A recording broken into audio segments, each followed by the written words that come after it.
Hey, this is Anney. And Samantha. And welcome to Stuff Mom Never Told You, a production of iHeartRadio's How Stuff Works.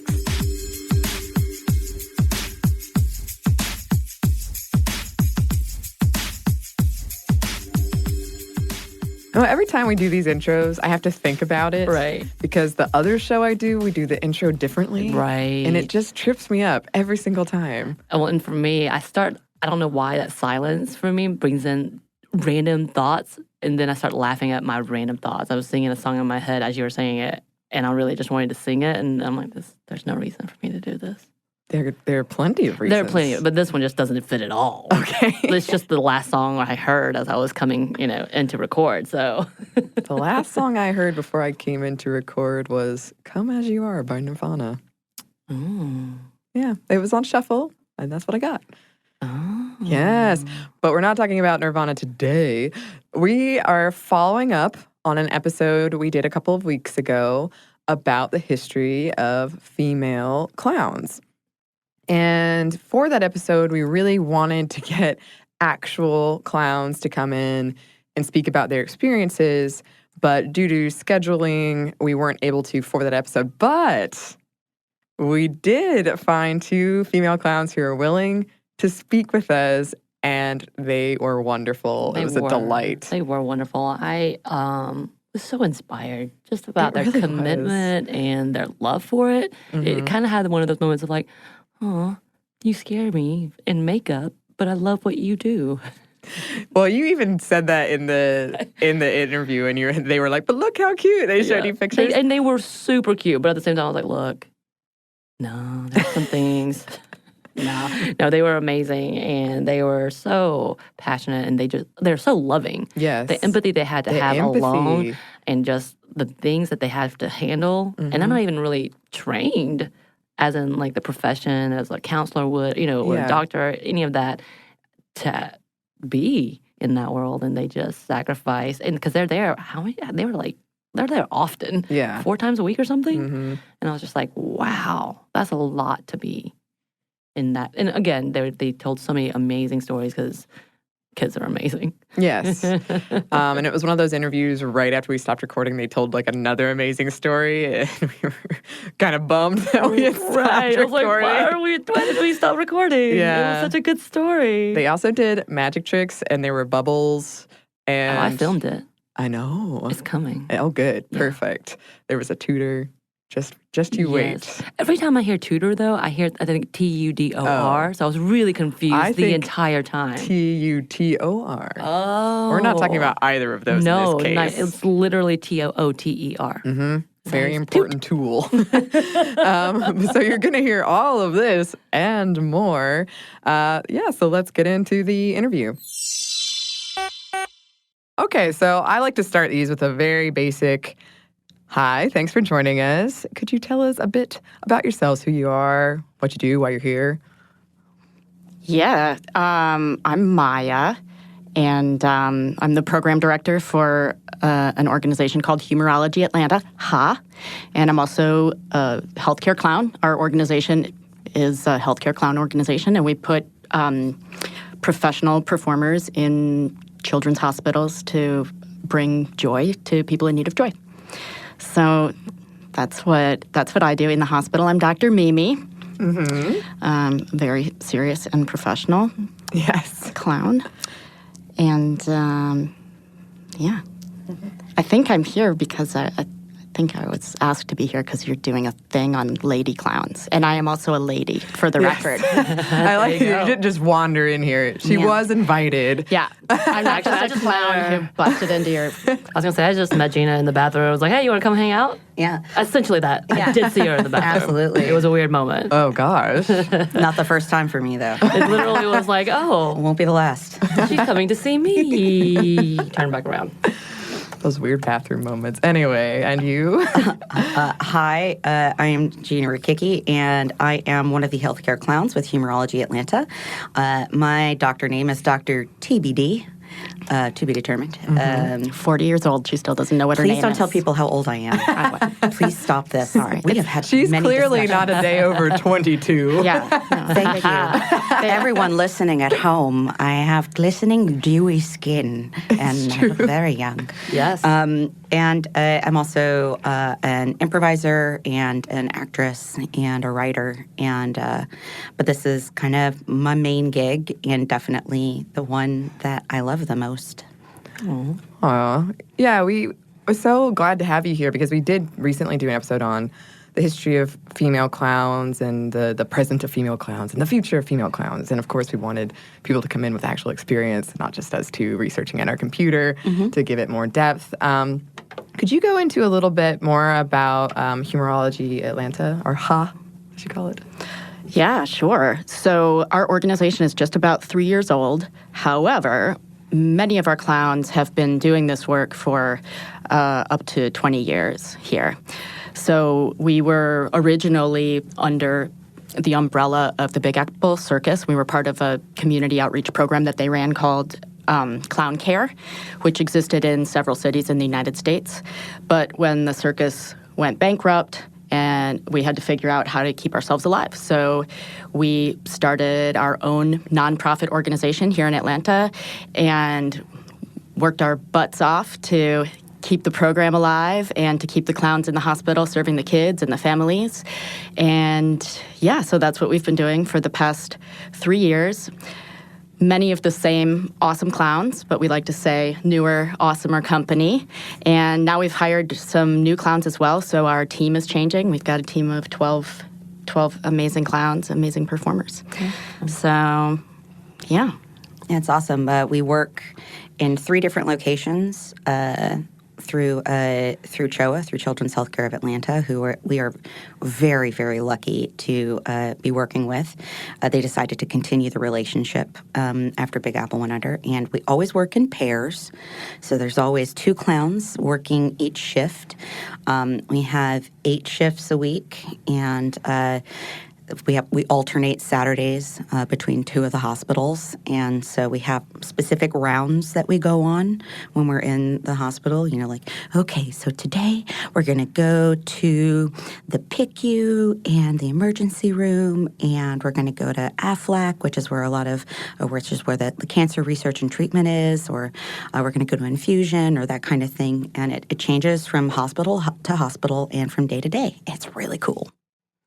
One of the reasons that both of you are here is because a coworker of mine, and I think a mutual acquaintance of ours, Lauren Vogelbaum, she told me when I said, oh, I'm researching this episode on clowns, and she's like, oh my gosh, I have some people you should talk to, and I kind of forgot that there's this whole aspect of clowning, and I think that is a big problem, or at least like a misconception, as people think of this one particular type of clown. Sure. But there's all of this other stuff and this like really beautiful work you're doing. Right. And I read that you're also expanding into senior care facilities. Is that correct? Yes. So we're developing and have just done a pilot for our new program, which is called the Exquisite Visit, and it's different take on it's still clown, but it's specifically geared toward seniors, and even more specifically toward memory care residents, and it's all about trying to reach the client wherever they are and to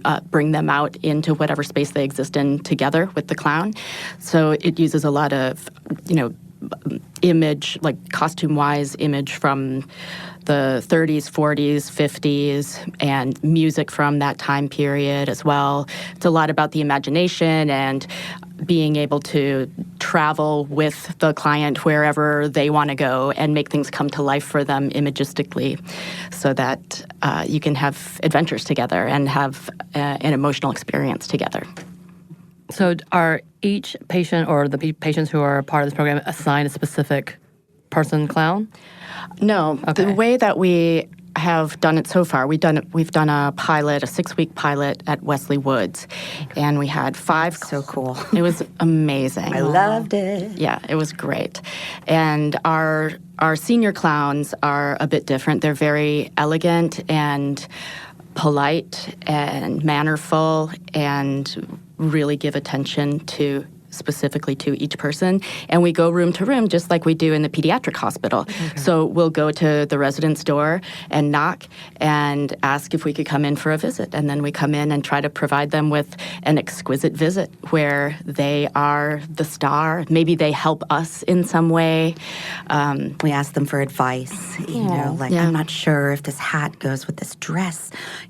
What do you think? Should I put a veil on it? Or, asking them for, there was this one couple that is just stunning and amazing, and they've been married for over 60 years. And one thing that's different about going into the senior facilities is that you are literally walking into someone's home. Right. So for the children, even though we have children who are what we call frequent flyers, so kids who have treatment that requires them to come back or perhaps requires them to stay for longer periods of time, so they get to know us and we develop a longer-term relationship with them, you're really going into this room where they have their most precious objects and everything they own, and pictures of their whole history, and so it's lovely to meet them and to get some smiles and get some laughs, and you're helping reduce isolation and help create a sense of community, which is really important. So. Absolutely. Do you? I know before we started recording, we were talking about the other kind of tasks that you've had to learn or abilities or skill sets you've had to get, like to go into hospitals. You're talking about hygiene. Yes. Could you go into some of that stuff? Oh, can we? Yes. Well, first question is, how do you get involved to become a clown? Excellent question. This is, yes. Yeah. Well, so I guess it's sort of a combination between a traditional job and a theater job, or an acting role, where you come in for an audition, and people who are interested in the work and feel that they have an appropriate skill set can send us a letter of interest and a headshot. And when auditions come around, which is very rare because this job is so awesome that nobody leaves because it's the best job ever in existence. Love it. So adding people to the team is a rarity, but everybody that we've added is amazing. So then there's an audition process where you come in and you do a couple minutes of your best material, and we'll put you through some exercises and see if we can find the sort of person who's the right fit for the rest of the team and who has the artistic skills necessary, and where we can see a level of heart and love and vulnerability that we think would be an appropriate match for the emotional content of the work as well. Because I can imagine it's very stressful and very taxing. It is, but it's also very joyful, and in that you are allowing a child to be a child.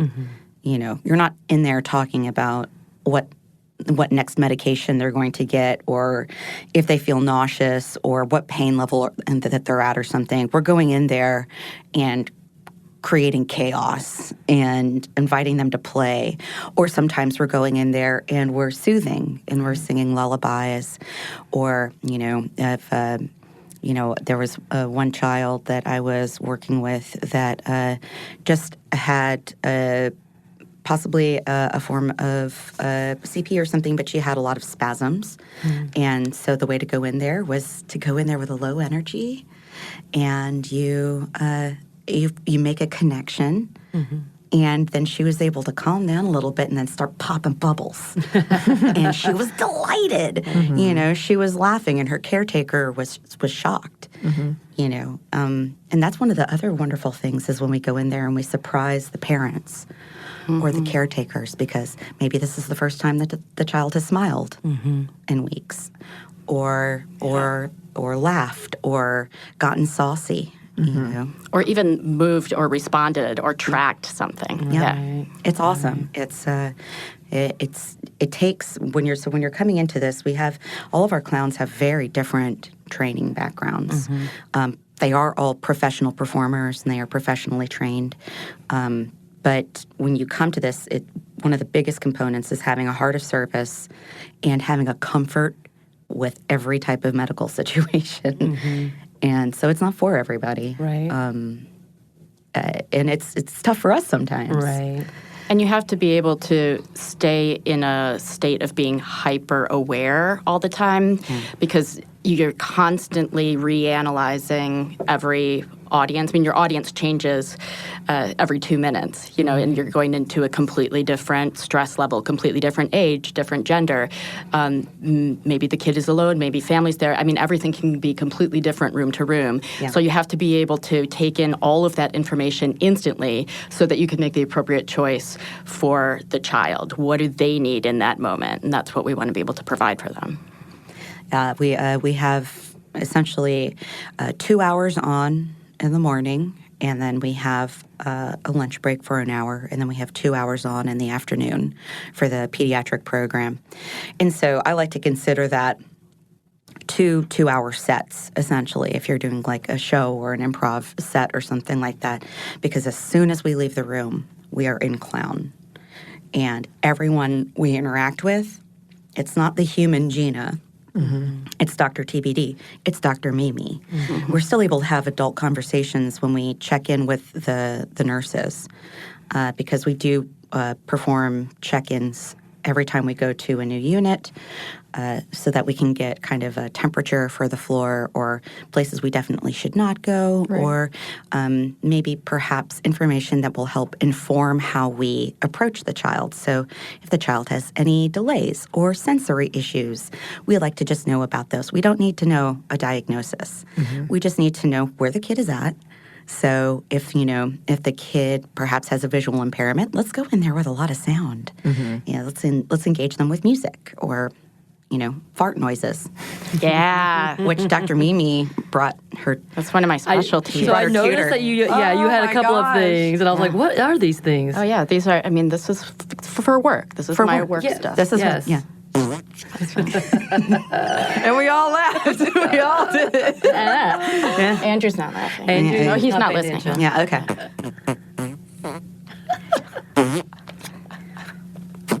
Oh, yeah, that one slipped out. That one just slipped out. There's variety. It's like a conversation. Yeah. Absolutely. Yes. This is very impressive. Thank you. You might have, I feel like I have a really weird job, but, the stuff I have to buy and search, but you might have me beat. It's not a competition. We're all weird here. It's true. Sorry, y'all. I'm pulling out my camera. I was like, why am I not taking pictures of this stuff? Okay, keep going. Yeah, keep tooting. Keep on tooting. This is great. I don't think, you might be the first props we've ever had. She came prepared, sweet. man. Yeah, I got some more stuff in my bag, guys. Oh my gosh. If we need to get crazy out here, we can. Yeah. I didn't bring my roll of TP, which I'm regretting I brought now. TP. Did you bring TP? Good. I feel like this is just always prepared clowns, right? You got to be prepared. I always carry TP in case we have to TP somebody's room. Yeah, that's fair. Yeah. So if we go into a room, and especially if the kid isn't there and we know them, then we like to TP their bed, TP the room, so that when they come back from maybe having x-ray or having a procedure or something, they know the clowns are in there messing things up. Or like a teenager who's on their laptop or something. Mm-hmm. We're just pretend we're not even here and just roll just TPing the whole room. I love it. That's good. I did that with one kid the other day, and he was just, because there's this beautiful time in a person's life where they are so over everything around them. Right. Because they're preteens or they're teenagers. A lot of times the teenagers think that they're too old for us. A lot of times the preteens are just so embarrassed that we're even in there. So we TP'd this kid, and he did not look up from his phone the entire time. The mom was losing it. She was laughing so hard. And then we were just like, okay, thanks. All right, cool. See you later, buddy. Close the door.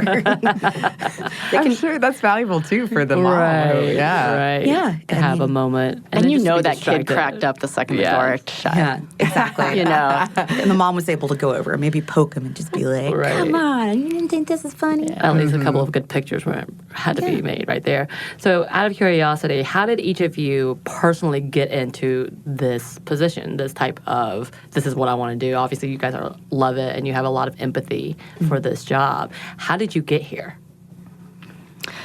My story's much shorter than hers, so Maya, you go first. All right. So I'm also a founder of an amazing theater company here in Atlanta called Out of Hand. And one of the things that we did with this company was a lot of ensemble training. And so we brought trainings in from all different places. And this was like my thing. Mm-hmm. Like I loved training, ensemble creation, group physical work, physical theater was my jam. She's a big nerd, guys. I'm a little good bit company of then. It's wonderful. Theater nerd. No, it's wonderful. You're at home here then. So Sweet. Thank you, nerds. So, we had to learn a little bit about clown in college, in undergrad and stuff, and I was like, it's fine, but it wasn't something that I really thought of as something I needed or wanted, or, I always wanted to do ensemble creation or maybe Shakespeare. Those were the things that I loved. But then we did some clown work with some of my colleagues that I'd been working with for a really long time, and just seeing them in some of the basic exercises that it's all about working on vulnerability and allowing people to see into you and to have an emotional conversation with the audience. This was something that I hadn't really seen in that way and wasn't necessarily the way I'd been introduced to clown. And I saw something new in performers that I thought I knew their whole bag of tricks and like exactly how they would do everything, which I found fascinating. And I thought, well, there is something to this. So then I nerded out and read a whole bunch of stuff about clowning and tried to go find trainings and, look into all that sort of stuff. And I got a little bit not obsessed, but I got excited about it. And I started to really see the great value of it for me as an actor and how it's foundational, really, for an actor to be believable on stage. And I heard about this gig, this healthcare clown thing, because a couple of my friends were doing it. It had just started in Atlanta, I guess. They were a year or two in. And eventually auditions came around. And I was like, I'm totally going to audition for that. Just purely because I wanted to learn more about clowning. It's not that I didn't care about the kids at that time, but I kind of had blinders on to that part, like the service element of the job. And I just wanted to learn about the artistic element of the job. But then I started doing it, and then she discovered that she has feelings. Yeah. And my mind kind of exploded because I've always thought that art was good for people and that by being a performer, I was giving something, but not like this. Right. This is just totally different. And it's a whole new kind of challenge, and it's the perfect intersection of art and service and heart. And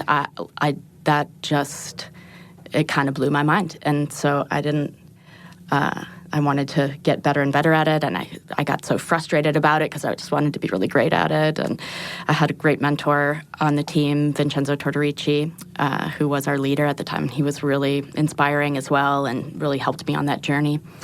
And then I left the team for a while to go get my graduate degree in England. And she's smart, y'all. and have a baby. Because they have a deal over there where you can get 2 graduate degrees and get a free baby. I don't know if you guys know about this. Whoa. So I will not be going to my school. It's all about shepherd's pie. Yeah, that's what me and my husband did. So we came back with a baby and 2 graduate degrees. But luckily, I was able to study clown and stuff some over there too, and I got to come back on the team, and I was just ready in a whole new way as an artist and as a mom, and I just can't imagine being without it now. I love it, and I'll do anything I can to keep it going and keep it growing and keep it getting better and to try to get us serving as many more people as we can, anybody who's in need of joy, Mm-hmm. So that's awesome. That's lovely, yeah. All right. So I've been in training and acting since I was about 13 years old. But, we were talking a little bit before about how I lived in New York. So I went to school in New York, and I lived in New York, and it just burned me out, man. And so I eventually, my parents, who I'm super close with, they were down in Atlanta. So I reached a point in my 20s where I was just like, you know what? Thanks, New York. It's been real. Bye. So I moved down here. But I have been, for most of my adult life, I was always working some sort of day job. When I lived in New York, I worked at a giant financial institution, which was not fun, for 5 years, Credit Suisse. And then when I moved down here, I've always had very sensible day jobs, and then I've chased my dreams on nights and weekends. And then I hit this one point where kind of everything that I thought I was moving towards, like, kind of fell apart, right? And then I was like, you know what? I'm just going to freelance. I'm going to be a freelance person. And so I was freelancing for a while and doing, essentially like freelance acting gigs and all that kind of stuff and trying to pick up work. Then one of my buddies who was on the team was like, you should really come and audition for this. And I was like, okay, sure. I have my BFA. I love acting so much. It is. If I'm not creating something, then I don't feel right. Everything feels off in my life. And so I was like, man, I don't know. Like, children love me, but I've never wanted to have any myself. And I've always been like, I enjoy children with a time limit. And, so I was like, I do know. If there was a child crying in public, I'd be like, oh my gosh. Kind of that insolent, petulant type of reaction. So I was just like, you know what? I'm gonna try this. Let's just see. I love serving people. I love helping. I love serving. So let's just see if it works. Somehow, I got an audition, and I did a partially improvised monologue based on a comedic character that I had done in a show. And that's my thing. Is I love comedy. I love doing comedy, physical comedy. I've done some clown training, but I just love outrageous physical comedy. Guys, it was so funny. I laughed my face off. It was so funny. And it was about Botox, which made it even funnier. Yes. Awesome. I was lucky enough to, one of my buddies, Topher Payne, who is a local playwright, wrote this one role that I did. And it was a woman who had a Botox accident, and she could no longer move her face. And so you can't see this at home, but I'm doing ventriloquism. The entire monologue had to be delivered without moving my face. So thankfully it worked. And then I got to go into the hospital, and I was so nervous because you have people there they're experts at mime. They're experts at juggling. They're experts at magic. And I'm like, I'm a great improviser. And I can make a joke out of just about anything. And so I was very lucky that I got to go in there and audition, and somehow I made it onto the team. The callbacks were in the hospital, so we do bring people into the hospital environment before we... that makes sense. So I was kind of walking around, and I was like, all right, okay, cool. My grandmother was in a nursing home for like 16 years, so I'm very comfortable with medical environments and with long-term care environments and that kind of stuff. So I went in there, and I loved it, and I learned about hand washing. Yes. Guys, we're going to talk about that in a second. Yes, we have to. I really need it. But one of the things that I discovered, so, I made it through that, and then they were like, all right, come on to the team for a probationary period. We had a clown come down from New York City, and she was working with us as sort of like a training week and that kind of stuff. And I remember sitting at lunch in our then dressing room at one of the hospitals, and I started crying because, number one, I'm a soft touch, but number two, it was the first time that I understood that there was a reason that I had been given the gifts that I have, and that there was actually a place for them to be used to make people's lives appreciably better. Like, I sang a hungry infant to sleep. Like, she couldn't be fed because she was going to have surgery or something, who knows. But her grandmother was holding her, and I sang that baby to sleep, and I was like, whoa, what? What? That is a thing I can do? Are you crazy? And the person that I was with at the time, Dr. Notwright, when we walked out of the room, he looked at me and he's like, you got the touch, buddy. He's like, this is for you. And it was just one of those things where I was like, oh, of course, this is what I should be doing this, guys. So it's been a real learning experience. And there are highs and there are lows. And there are really tough days and there are really just ridiculously fun days. But any day that I get to do it, I'm so grateful. So about that hand hygiene, guys. Well, that was beautiful. Oh, Yes. thank you. That's amazing. These are stories that I would have never thought of when we were doing the clown special or the clown episode special. Clown episode. I'm not It was gonna lie. special. It was. I did say, please don't let them dress up because I do. I'm one of those people who does have a fear of the clown. You have a little the clown. phobia. Yes, I do. I probably have a pretty good bit. I also told the story that with Anney, there's a very big backstory to that. That was a negative experience on top of my experience at a circus with a guy coming after me. Just different things. The Joker. However, The Joker. I listened to it. Right. Yeah. So it's just different things. But aren't you That the was one her, who the Joker, pushed him? Oh, you're the one who pushed him. him. Oh, okay. No, I had another backstory that was too negative that I'm like, I'm the negative Nelly of the group between the two of us, but I'm like, I'm not going to add this one. But no, so in general, I'm just like a little, actually, absolutely petrified to the point that even today, someone in full garb, I shrink away. But look at your these costume. clowns. Yeah, this makeup. Clowns are adorable. They are adorable. You guys are not on that level, but part of the things that we were talking about was it.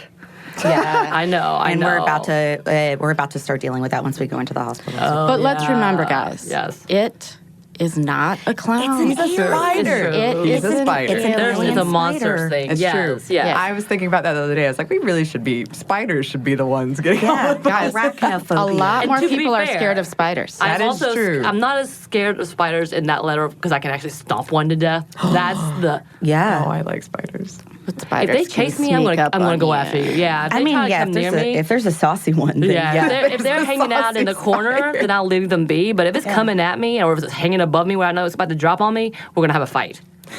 And guess who's going to win, And I'm guys? gonna freaking win. We have a lot more to discuss with our wonderful interviewees, but first we're going to pause for a quick break for a word from our sponsor.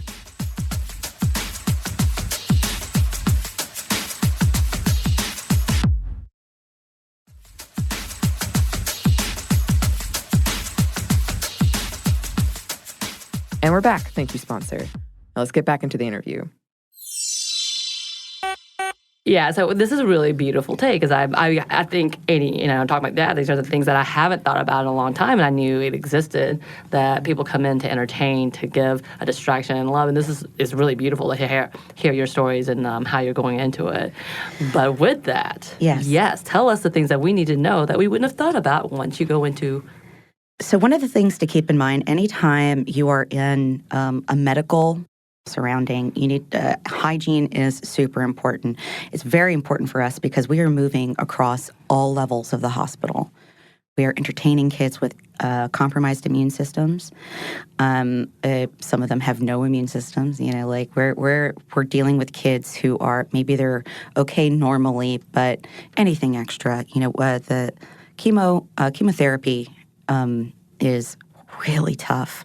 Chemo and radiation are really tough on kids, and it really knocks down their natural defenses. So the last thing that we want to do is bring anything into them. So anytime we're on a new unit, we wash our hands. And the way that you wash your hands, my friends. All right, so you take So for real, is there a song for it? Because if there is, I want you to sing it. Can we have that It's as a usually that you performance? can do the alphabet or happy birthday. Happy birthday. Okay. Yeah, but So- that's how long you need to have Right. friction and bubbles. That I knew. So one of the most important things with hand washing is friction. Okay, so first thing you're going to do is you're going to wet your hands. Okay, and you want to take a video of I'm doing this. Samantha needs this information. Okay. Very key. Here we go. So your hands are now wet. So now you put the soap on it, and so this is how you go. You put your palms together. So happy birthday to you, happy birthday And to you. especially if it's our first wash of the day, Gina would be no rings, no watch. Yeah, no rings. Those are great places anytime- for bacterias to. Yeah, anytime you have a chef that has rings on, don't eat their food. Okay. Because that's where bacteria hides. So you're going to hook your fingers around each other. Now, this area right here, the pad at the bottom of the thumb and the thumb are often the most neglected areas. And the way you do that is you just kind of twist. You do a little twist, right? So now you've gotten between your fingers, you've gotten the palms. You're going to rub the backs of your hands. And also, if this is the first wash of the day, then I'm also going to be rinsing under my nails. So you scrape your nails, right? Mm-hmm. And then you're still foamy, and you're going to do your wrists, right? And now you rinse from wrist to hand. Okay. Wrist to fingertip, like that, okay? Shake it, and then dry your hands, and you're good to go. Mm-hmm. And then we make sure we also foam in and foam out of rooms, or gel in and gel out of rooms. Right. So hand sanitizer. Hand sanitizer. They're awesome antimicrobial hand sanitizer, which has made my hands look like Baba Yaga's. I only have chicken feet for hands now. The terrible old lady hands. I'm going to be like Madonna and start wearing fingerless gloves.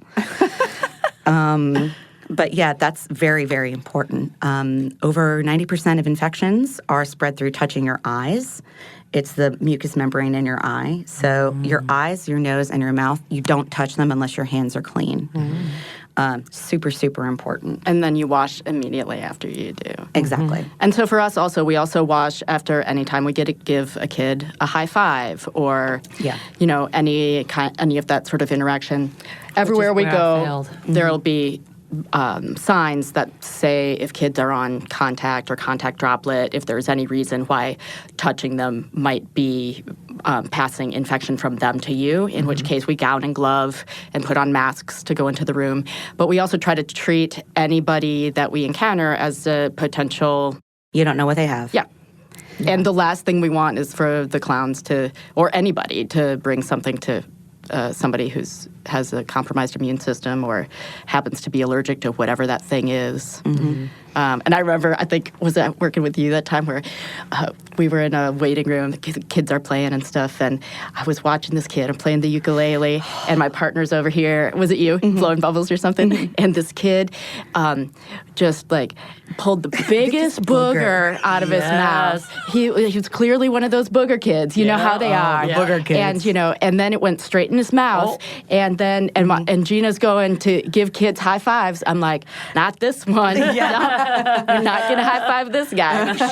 She gave me the look, and we have looks that are just like, we're still in clown, and she'll just give me the no shaky, oh boy, we're having fun, aren't we? We gotta go. I passed this kid.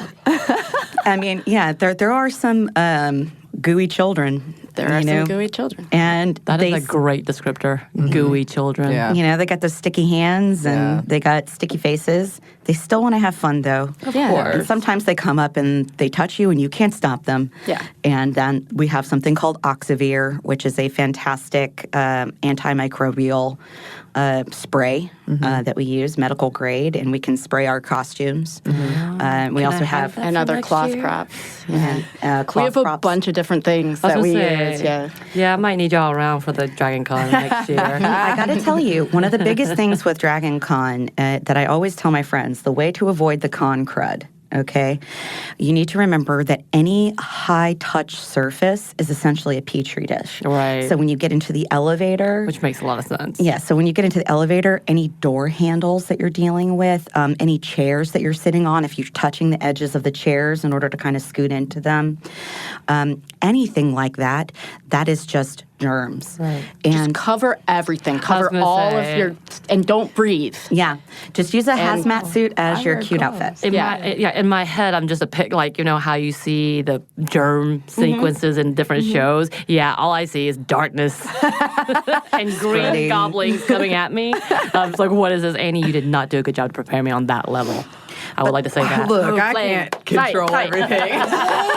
We just met you, but we want you to fight. I love it. Yes. I love it. So the big key, guys, is you just need to wash your hands. You do not need antibacterial soap. Regular soap and water is just easily the best defense. Purell is great, but it is not as good as hand washing. So Purell does not kill everything. Purell is great as an intermediary type of thing. But you should think about this with things like gas pumps. Right. being in this job, I'm constantly just like, so anytime I need to touch my nose, I will take a fabric and I try not to touch my face at all anymore, which also helps with breakouts. Yes. Adult acne's the worst. I was going to say, your skin is glistening. Thank so I you. don't know what second you're time talking we've said about. that. It's dewy. I'm young. See? Yes. But it's not oily. Like, it's wonderfully done. Oh my gosh, thank you. Oh my gosh. You guys are so I'm just nice. saying. So we got the hand washing part. What other parts of clowning should you share? Talents, what activities that you do, whatever. What is something we may not know? Well, we have rehearsal with the whole team, all 12 clowns, about once a month. And we also have an annual conference that we go to where we do skills exchange with clowns from other cities. More like clown friends. What? Wait.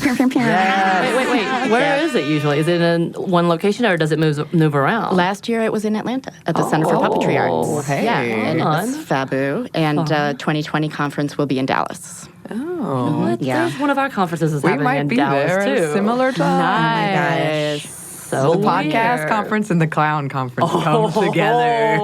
Yes. The end. Now it's just going to Yeah, be that's sweet. the apocalypse. The end. That would be when the party goes down. Yeah. I mean, clowns actually know how to party. Oh, I believe that. They're I'm not gonna complicated, lie. strange individuals. And I say that as a complicated, strange individual. So Yep. I think we are all on that page here. So. Well, I was going to say, I feel like that's a lot of actors. Yeah. In general, they're just so vibrant in personality and just the way they think is different from me, probably. who is very analytical. And I'm like, what is happening? And that's okay. And like actors find opportunities. I'm like, yeah, okay, that made sense. I wouldn't have seen that. Anyway, Punchline scramble. Mm-hmm. You have your Oh, yeah. bubs. She's got bags of props. Wait, you have a whole bag? Well, No, but you know, I have my a purse. I love it. I call it my bag of props. I've always got at least a tutor and a squeaker and some Tutor and a bubbles. squeaker. You never so, know like, when. Here, so fist bump me. So this is one of our big things.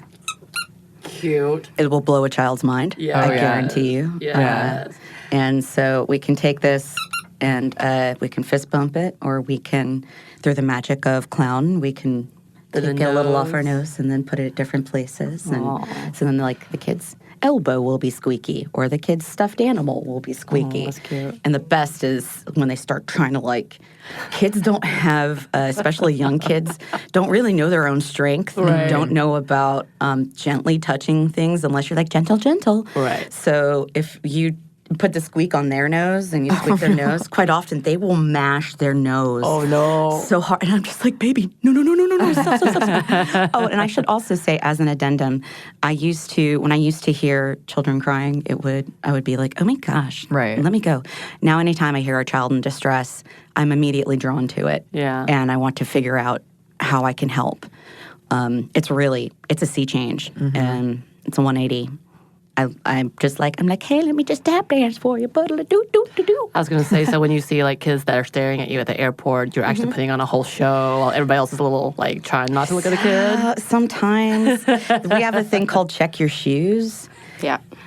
which is essentially look down, are you wearing your clown shoes? Oh. So if we're not on our shift, we're just normal humans, which means, well, okay, normal. But this is just some strange middle-aged lady who's making goo-goo faces at your baby. And trying to fist bump your 2-year-old. Yeah, Right. and it's so there are some times where and then if you try to explain to them afterwards, oh, I'm sorry, like oh no, I'm a hospital clown, then it just gets weirder. Yeah. That's not Sure. it's not the right So introduction it's not to as the like Right. self-explanatory as you think. Everybody's Yeah. going, okay. Yeah. I mean, and it's right. You know, I am a big fan of parents, guarding their children. Right, as Yeah. they should. From strangers. As they should, Sure. yes. But kids zero in on our faces, though. It's like they know that we're Right. Keebler elves to play with. Kids at restaurants. So they try to make eye contact. They just know. Yeah. This person will play with me. Yeah. So we have squeakers, we have bubbles, we have magic tricks. We have, so I do a bunch of different bubble tricks, and we also have jugglers. I love jokes. I love terrible jokes. They're my favorite. Oh, I love terrible jokes, too. Oh, she loves some good puns. Oh, my gosh. Oh, lovely. We'll play a pun game once these mics are off because it's not entirely family friendly. I see. But yeah, we'll do things like something called a French pass with these noses, where you put it on your finger and then you're getting the kid to look at it and then you're making it disappear, right? And then I toss it over to her and then she's got it in her pocket, and then I cough it back out and it's in my hand or something like that. Okay, so you got me. Are you looking for it? Yeah, you got me. I was like, I had a moment like, what just happened? Exactly. Where'd it go? So it's about learning how to palm things or put things in your pockets. And, and then, of course, just having really stupid, funny things like I have these tiny hands. And I love to put on these tiny hands. Oh, no, those are so Maya's creepy. Like, no, but then you give tiny high fives. You go, tiny high five, or a small round of applause. Yep. Or we have ukuleles, and I can strum the ukulele with one entire hand. And I say that's classical. We do a lot of music, too. A lot of music. Some of the people on our team are really amazing musicians, and everybody on our team can really sing. Yeah. Really sang. I was going to say, you've been doing some good singing, which I appreciate because I do that often just on our podcast. I'll just randomly sing things out and everybody looks at me funny. Yes. And then tells me to stop because of copyright stuff. Yes. You know what? Don't let them dim your shine. Thank you. Say that it's covered under parody. Yes. Yeah. Don't hide your light under a I don't bushel. actually know the words of these songs. I'm just humming it. Just keep it under 30 making, seconds and you're right. okay. And I'm making up words to it because I forgot the actual lyrics. Exactly. That parody, guys. Are these things that you knew or that you picked up when you got into this? The palming and magic tricks? Oh, no, skills exchange. Yeah, and it all depends on the clown and what your background is. I mean, some of our clowns' primary backgrounds are mime or juggling or puppetry or improv or acting. But I mean, not everybody comes from an acting background. It's really quite a variety. So some people came in with magic out the wazoo, and then that was great for everybody because Bill Smith, Dr. Notright, who's not on our team anymore, unfortunately. He lives in Tennessee also and was making the drive. He was making all the way here. An extremely from Nashville. long drive. from Gatlinburg. Yeah. But he's an amazing magician and was so very good. generous about sharing his skills and taught us all French drop. And if there was anything else you wanted to learn, he'd teach you a card force or, help you improve whatever dumb magic you were working on. And then Tom Pierce is a brilliant mime, and him and Tim Satimi, who's another one of our clowns, they're both wonderful mimes, and so they've helped work us, when we have our rehearsals and stuff, they'll help teach us how to do certain mime things, because one of the great things about this is that you are working with someone who has a skill set that you don't have, and you are finding ways to create bits with them. And you're finding ways to make yourself look stupid and make them look wonderful. Or make them look stupid and make you look wonderful. Or get the kid on their side, or get the kid on your side, or get the kid to hate both of you, to have fun continually kicking you out of the room. There's a million different ways to try to find ways to blend all of these different skill sets. Ron Anglin is like a master there's this Chinese yo-yo, which is also called the Diablo. It's insane because it looks like it's going to hit you. And it's all swinging this thing around, and then he can make it bounce on it and do all these crazy things. And so fun. And this is a huge, it takes up a lot of space, but he'll go into a kid's room and do it because he's got such great control. So it's quite impressive. Is it Dr. Tiny? Dr. Tiny, I was looking up at that. Yeah, he's just like, and that adds an element of danger to a room, which is also exciting. Right. But he's a professional. So it's been one of those wonderful joys to, you're getting to know all of these different partners and share jokes and share tricks and come up with different things one of my things lately has been I really love to draw on the paper towels, and then maybe I'll tear it up, and then they have a puzzle. Or I'll make a list that keeps getting longer because the paper towel dispenser keeps getting longer. So we have to keep writing a list of advice on how to be a cool teenager, or things I'm going to do once I leave here, or ways I could improve my outfit. I got that from one kid. One kid was like, I don't know, you don't really look like a clown. And I was like, okay, cool. So what do I need to do? And they essentially described Ronald McDonald. But it was like bit by bit. Like, you need red hair. You need big red shoes. You need to be a man. I love using the elements that are in the hospital room like that, though, like using the paper towels or the gloves and stuff like that. And that's part of, we try to keep that in the back of our minds also because it's part of demystifying the hospital environment for the kids. So if we can turn this thing, like the glove, that they're used to having just be put on for something scary to happen or for something uncomfortable to happen, if we can turn that into a fish and blow bubbles and have the fish swim through, then maybe that'll be more fun. I was working with one of our new clowns, Dr. Googie, the other day, and we were on oncology, and there was a woman, she was crying. It was a mom or a grandmother. She was crying really hard and talking very quickly into her phone in the hall. She was speaking Spanish, so we didn't know exactly what she was saying. We just had a little bit of an idea of what she was saying. And in oncology, you always have a little bit of an idea. Right. Yeah. So Googie went and took a paper towel and folded it very beautifully into a paper rose. And we didn't say anything to her or anything. He just walked by and handed her this rose, and we walked on. And, sometimes that's the right kind of moment to provide for somebody. Mm-hmm. And then the next room we encountered was this boy about 4 or 5 years old, and we knocked on the door, and he opened it, and then he hid behind the door, and we looked for him a little bit, and then he popped out and was like, ah, and we were like, oh my God.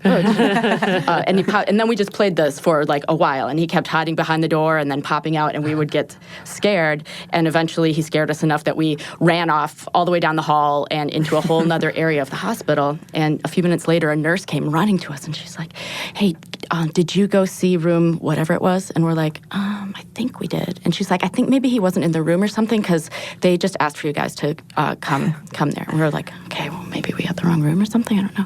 So we went back there, and we're about to knock on the door, and we looked at each other. We're like, oh, this is the kid that chased us all the way down the hall.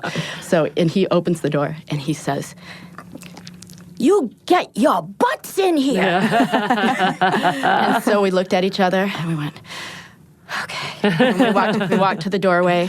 We lifted up our coats, and we just stuck our butts into the room. And then we ran off again. And I'm like, how did we go from like this beautiful rose to sticking our butts into this kid's room? Like, what is this job? It's so amazing. Oh, that's fantastic. We have just a little bit more for you listeners, but first, one more quick break for a word from our sponsor.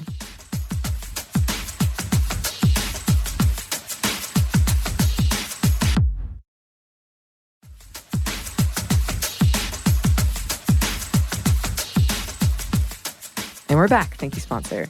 Let's get back to the interview. Kids are honest and literal and strange in ways that I never really knew until I did this job. Oh, man. There's some My kids are the weirdest. Yeah, they're really the cute, best though. Kids, though. The weird kids are my favorites.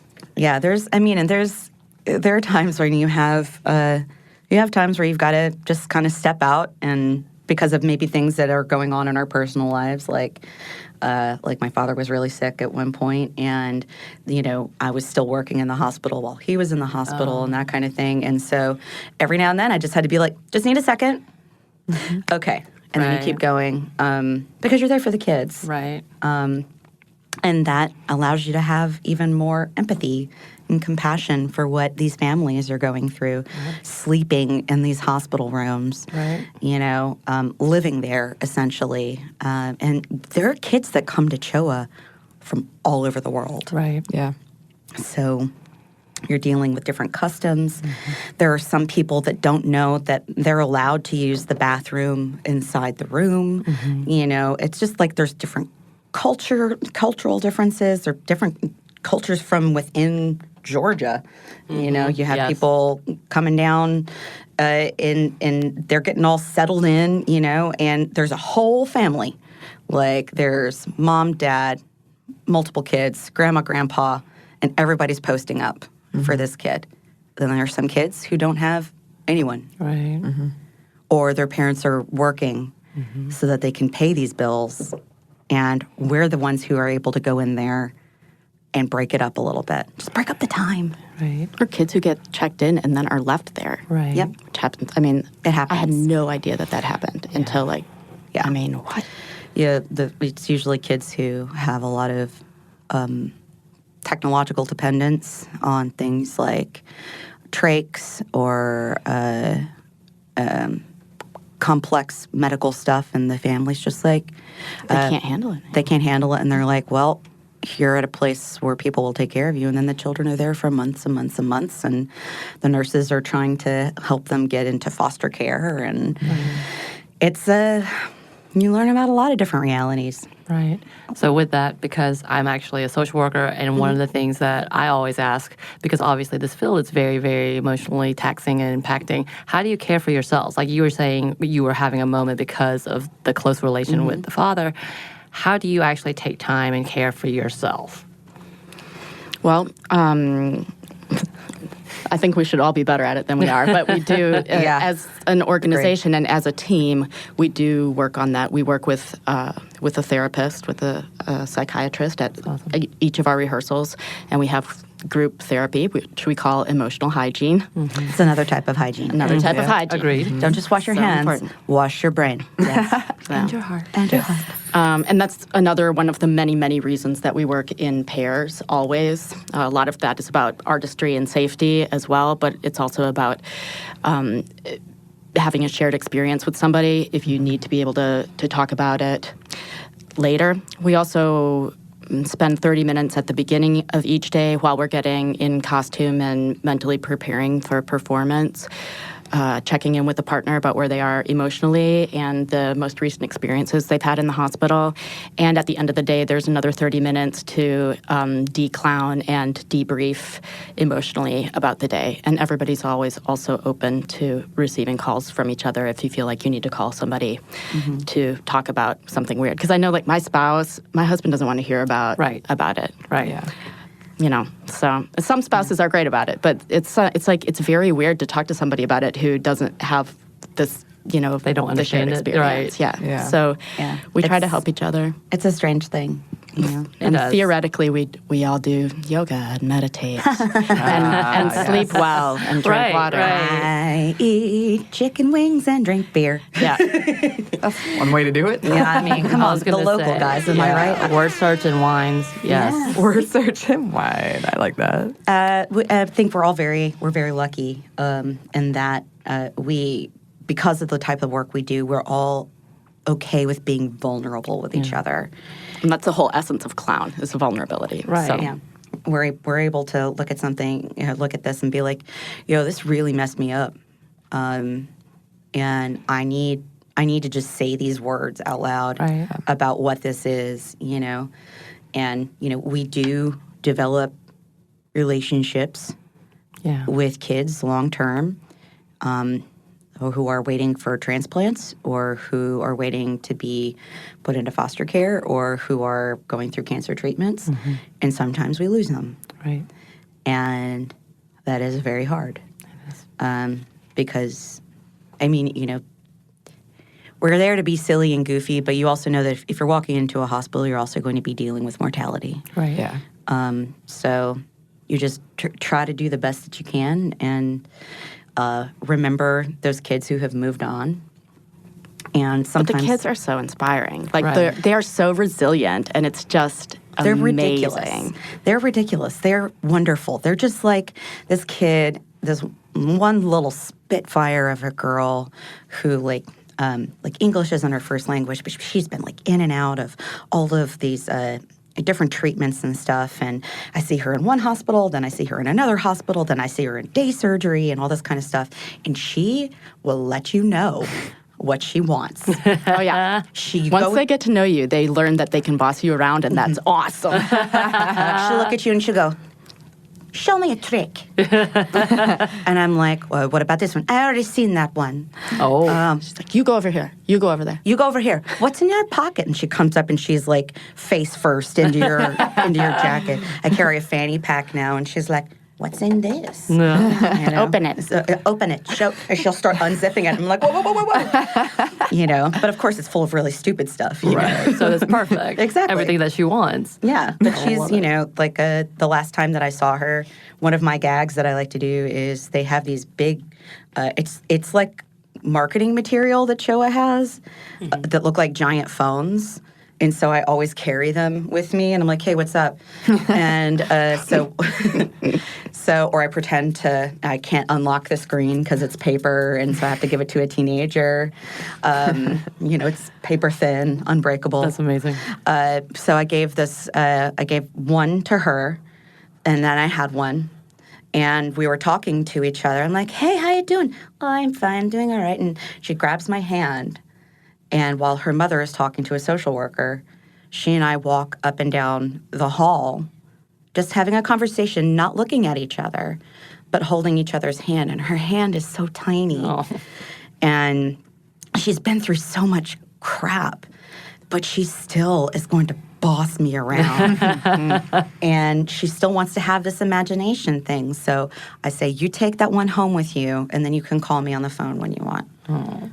You know, so I don't know, it's awesome. Like, I still don't want to have kids, but I consider all the kids at the hospital to be my kids. I understand you completely. Yeah. They're so awesome. There was this time when Gina and we were going to into a waiting area, or the playroom, I guess, in rehab. Rehab is one of the places that I feel like we can really do a lot of good. It's really tough, but we're very grateful to be there. Yeah. And we were going in there, and there was a girl who was on a stand-up wheelchair, and she was painting at this table.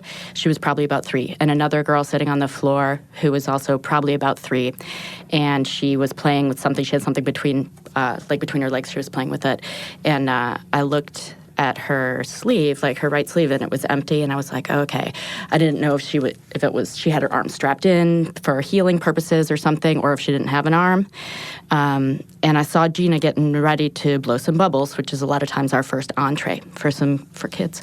And I looked more closely at this little girl on the floor, and she had shifted a little bit, and she didn't have an arm on the left side either, and her arms weren't strapped to her. She didn't have any braces or anything like that. She just didn't have arms. And I had this moment where I was like, oh man, are we about to blow some bubbles for a little girl with no arms who isn't going to be able to, finger pop? Right. But I was like, well, here we go. So I kept playing ukulele, and Gina got out her bubbles, and the little girl who was painting just threw down her brushes, and she lit up. She had both a finger on each hand, pointer fingers, just pew pew pew pew pew pew pew, popping those bubbles. She couldn't be happier. And the little girl on the floor, she looked up, big smile on her face, and just took her foot and went pew pew pew pew pew pew pew, and just kicked the out of those bubbles, And it was just this amazing moment. Right. And we walked out of there, and Gina was like, adaptability, man. Yeah. It's just like, wow. I mean, that's the kind of thing where those kids just are, you're like, you are inspiring to me. She had this one of those little fake car consoles in front of her with the wheel. And I saw that she was hitting the buttons and kind of turning the wheel a little bit. I was like, oh no. And she was amazing. Yeah. She was flexible. She was accurate. Yeah. And she blew Maya's mind. Yeah, and it was wonderful. She's got those high kicks in already. She had those high kicks. I like that. Yeah. But it's, if you meet people where they are, right, and you go in there ready to not judge and not make anything weird. And don't assume. Yeah. I'm glad we didn't assume. Yeah. Right. Yeah. So coming back, obviously, we are, stuff Mom never told you, a very female focused, or those who identify as female. And one of the the ideas behind the clowns was we don't hear too many about female clowns in history. As in fact, we were talking about one list only listed off like maybe 6 out of 100 as were part of the famous. How does, as women in clowning, what do you see some of the difficulties that you may have ran into, non-difficulties that you may have ran into, roadblocks that you are past or getting past, or any of those situations? Well, I think we're fortunate on our team that we have several women now, which is great. It didn't always used to be that way, but we've got strong women.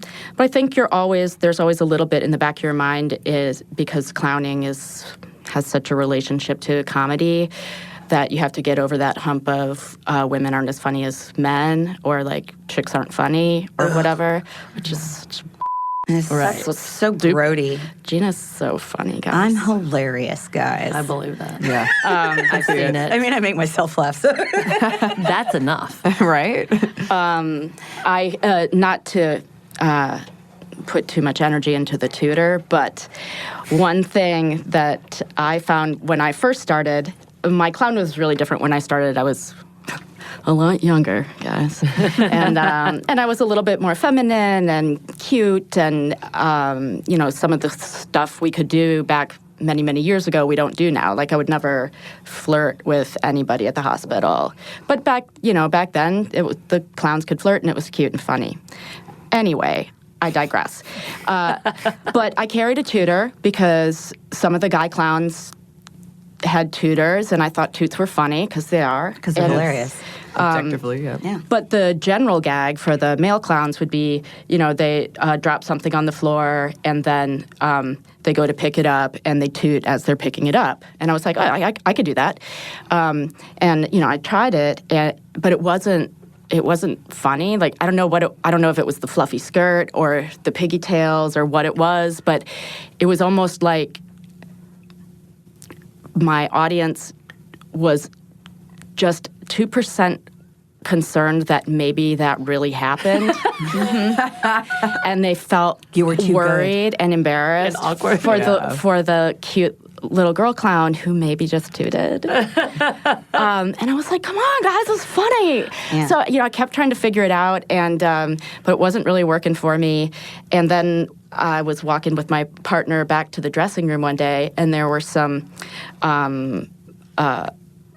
staff folks standing around. And I went up to this guy, and I was like, hey, man, does this sound real? And there was this silence, and then they all just cracked up laughing. And I was like, because there are other ways to use it. I don't have to toot like my partner toots. I can toot like I toot. That's right. And so then I found a whole bunch of different ways to use the tutor for various contests, and even just like interrupting my partner constantly. And if I do it enough, then people are very clear that it's a joke. Oh, yeah. Got it. Got it. Yeah. So, for me, that's one thing I guess I had to realize is that there are things that are socially constructed to be more inappropriate for women in general than for men in general, and that finding ways to overcome that the way a female can is really fun, and that in trying to learn how to be a clown, I don't have to learn how to be a guy clown. I have to learn how to be my clown. Oh, guys, that rhymed. Yeah, that's a good one. So good. Oh my gosh, I got to write that down. You I do. feel like that's the tagline for your life. Right? Yeah. Gotta be my clown. I gotta be me. Yeah. I come from the improv world, which has traditionally been very male dominated. Right. And improv and theater. I work at Dad's Garage Theater in town, and that has also gone through kind of a major change with bringing more women and more diversity and that kind of stuff into the fold. But you do still run up against these societal buffers.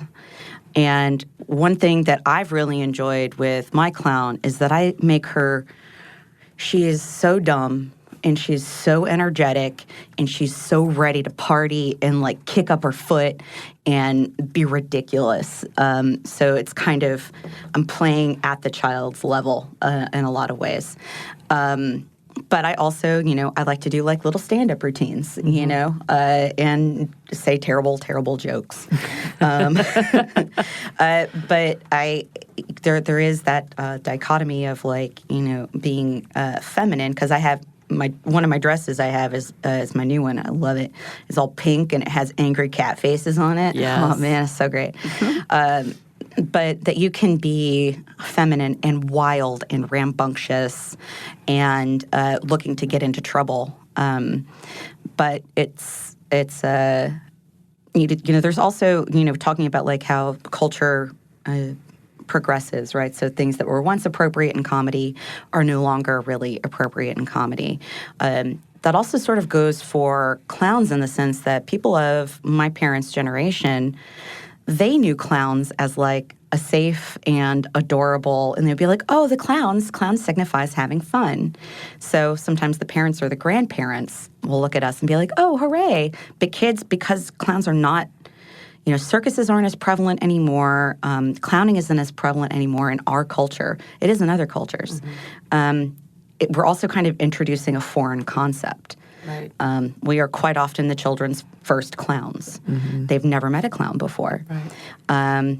I do believe that, in a sense, our femininity can work for us if you have a particularly high-stress room or high-stress child, and we're able to come in with a different type of energy. We're not as physically intimidating, necessarily, because, sometimes our dudes are big. And so we're able to kind of go in there and possibly have maybe from that child's perspective, this is a safer person. But that's not always true. I mean, we have lovely, gentle, wonderful men on our team. And they all are trained and really knowledgeable about making themselves appear smaller or more approachable or more gentle. And so, I mean, they're wonderful. Yeah, they're really wonderful guys. So if you're able to kind of build on that image, but I don't know, like Punky Brewster is one of my heroes. Right. For I know there are people out there who don't know who that is. I forgot about her. That is a crime that people don't know. Soleil Moo Fry. Yeah. As Punky Brewster. It's been a long time. Yeah, right? It's been a hot minute. But she was kind of this awesome, I try to take that energy where she is spunky and, she wears mismatched things and Right. it's the joy of clowning. And we are lucky that, we're not only respected as clowns, but we're respected as women in a profession as we go through CHOA. When we're doing check-ins, also the nursing force, which is what we interact with the most, is also prevalently women. So we're speaking with a lot of women who are in very tough professional positions. And let me just tell you guys, anyone who's listening, if you ever have a nurse, you better be nice to that person. Oh, man. They do so much work. They carry so much on their shoulders. They're heroes. They are literal heroes. I see some of the things that they've had to deal with, and they go through it with grace and humor. And I look up to them. I idolize them. So don't you be mean to your nurses. You be nice. Agreed. Gina's going to come get you. No, for real. I won't show up in clown makeup because I don't want to add to any stigma. There we go. Yeah, please don't do that to me. There we go. No, I'll just be tough. That would be cruel. Before we get to like closing out, final shout outs and stuff, do you have any perhaps advice for listeners who might be interested in clowning, or anything you want to add that we haven't touched on that you think is really important? Hear the wheels clicking in our head. Well, I feel I could give a whole dissertation probably. She's a nerd. But I really think that one of the things that's challenging for us that I think we could ask of everybody is just to keep an open mind about the idea of clown, because for most people, I think it's not what you initially assume, at least here in the United States. the idea of clowning is really different than it is in Europe and other places, and the clown is so is still a healer and a new way to look at yourself through somebody else, and a way for somebody to make mistakes for you instead of you having to do it, and is the opportunity for an emotional conversation and for play and fun and whatever it is that somebody needs in any given moment. And I think that that's really beautiful, and that's the essence of clown. And I hope that people will think about that and give that idea a chance. And I think that we're helping to do that in what we do, because I hope so too, because it's so special. Yeah. So, and remember that we're just people. I think we've had these conversations with some adults who are like, I'm afraid of clowns, or some kids who hear that because they've heard their adults say that. Sometimes we'll do like noses off or something like that, and just say, I'm just a person who likes to make you laugh, or who likes to be there. If you're interested in it, I mean, there's so many wonderful resources now to study clowning in different places. Check out, what does clowning look like in other cultures? Looking at some of our physical comedy greats like Buster Keaton, going and watching some of his old stuff, because that stuff is still hilarious today. Yeah, and Chaplin and Bill Irwin. And then Bill Irwin, he's such a dreamboat. Women, if you look at Annie Fratellini and Karen DeSantos, there's some great. Even Carol Burnett. I mean, she has a lot of clown in. And Lucille Ball. I mean, great. I mean, physical comedy and clowning. I would consider those ladies absolutely clowns, for sure. So, go out and do your research and see. And go train in the studio. Yeah. Go to New York and take a workshop with one of the greats. Or come, I don't know, go to Los Angeles. To Florida. I don't know. There it was. I don't know. Florida. In the story. Go to see Florida Man. Florida Man will always help you. I don't know. I think the idea is the more well-rounded you can be as a performer and as a person, the better a clown you'll be. So immerse yourself in books and in history, and learn a couple of fart jokes. What? Good advice. Yeah. There we go. Maybe learn a couple bubble tricks. Classless. Invest in a tutor. Learn a couple songs. My mom is not proud of me right now. Yes, she is. You're wonderful. But go to different places like, there are still things that exist like Eddie's Trick Shop. These awesome like little magic stores, or I love Costumes, Etc. is another great resource in Atlanta, where you can go in and, like, when I was a kid, I used to go into Spencer's Gifts and buy like the snapping gum, or like the can of peanuts with the snake in it. I've always been a goofy weirdo. I taught myself ventriloquism as a child because I thought it might make me popular. It didn't. It was Montgomery, Alabama, and I was already weird enough. Yes. And then I buried that memory until I needed it as a professional 20 years later. And it got you a job. It got you a job. Botox monologue. Absolutely. So, I mean, I would say, building on what Maya said, the thing that will make you a wonderful, bankable performer is the thing about you. It's that it's you. It's what you're bringing to the table. So maybe you don't want to work in a hospital, but there are innumerable other ways that you can use the art of clown to engage people and to bring joy. Because, guys, I don't know if you noticed, but the world is a little bit of a garbage fire right now. Things are really scary.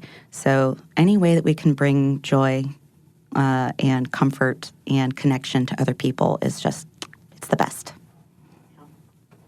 That's lovely. I'm so glad we got to have you both on here, because I feel like I have learned a lot, and I hope that listeners will learn a lot and appreciate this. Yeah, it's definitely changed my perspective. Yes. For sure. Yes. So how can people find you?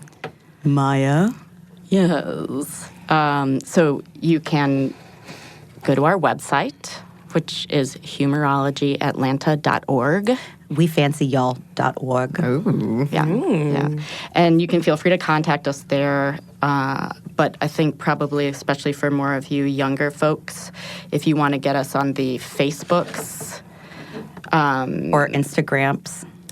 Or Instagrams. We're on the Let me Instagram. make sure I say this right. So on Facebook, we are Humorology Atlanta Ha. So come check us out there. On Instagrams, we are Humorology Atlanta. All one word. Jace. Cases don't matter. Jace. And we have some videos on our YouTube channel as well, if you want to check it out. You can. Yeah. Yes. Yeah.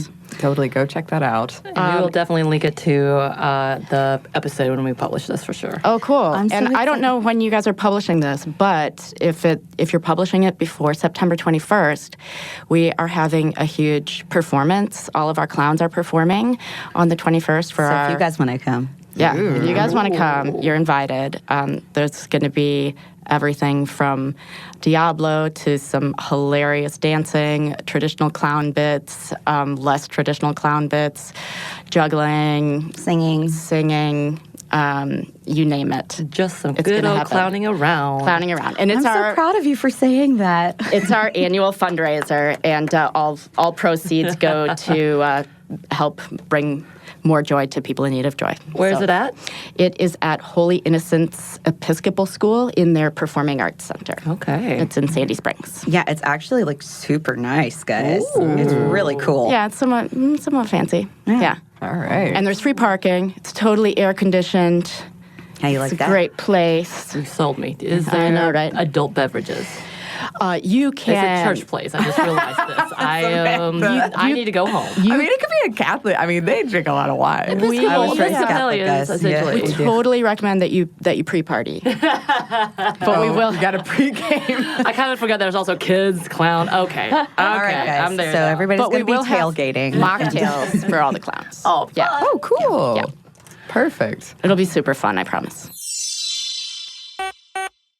So that brings us to the end of this episode, this interview. We hope you enjoyed it as much as we did. And I just found it, like we said, really inspiring. And also, I hadn't thought about it Right. in that way.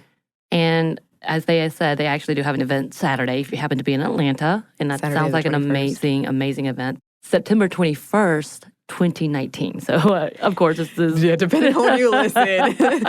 But if you're listening as it's coming out and you're around Atlanta and you have, you want to support something amazing, they're doing a great benefit.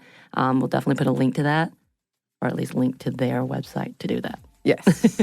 Yes. Yeah, definitely check that out. And we would love to hear from you, listeners. If you have any clowning stories of your own, you can email us at stuffmediamomstuff@iheartmedia.com. You can find us on Twitter at momstuffpodcast or on Instagram at stuffmomnevertoldyou. Thanks as always to our super producer, Andrew Howard. Thank you, Andrew. And thanks to you for listening. Stuff Mom Never Told You is a production of iHeartRadio's How Stuff Works. For more podcasts from iHeartRadio, visit the iHeartRadio app, Apple Podcast, or wherever you listen to your favorite shows.